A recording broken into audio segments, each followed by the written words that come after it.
இந்த வடிவேலு சொல்ற மாதிரி தான் தேவையில்லாத அநீர் அப்படிங்கிற மாதிரி விஷயத்தை தான் வந்து இப்போ காவேரி பண்ணிட்டு இருக்காங்க. வெண்ணிலா கீழே விழுந்த விவகாரத்தில் விஜய்க்கு சம்மந்தமே கிடையாது. ஆனால் விஜய் தூக்கி உள்ளார போட்டிருக்காங்க, விசாரிக்க போறாங்க. வெண்ணிலாவே வந்து ஏற்கனவே பசுபதியான்னு தள்ளி விட்டாருங்கிற கோபத்தில் விஜய் பண்ணல பசுபதினு சொல்லியிருக்க போறாங்க.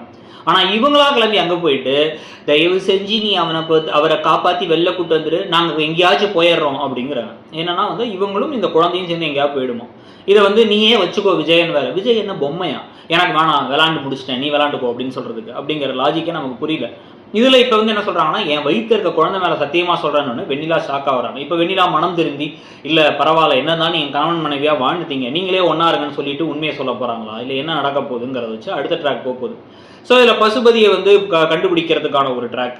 இது இல்லாமல் வந்து பார்த்தீங்க அப்படின்னா வந்து பசுபதியை அடிச்சு கொள்றதுக்கு வெண்ணிலாவை ஆளனா அனுப்ப அதுலேருந்து எப்படி தப்பிக்க போகிறாங்கிற ட்ராக் எல்லாம் இருக்க போகுது. அதெல்லாம் பற்றி நீங்கள் என்ன நினைக்கிறீங்க? ப்ளஸ் காவேரி எடுத்த முடிவில் உங்களுக்கு வந்து உடன்பாடு இருக்கா இல்லையாங்கிறதையும் சொல்லுங்கள். தேங்க்யூ.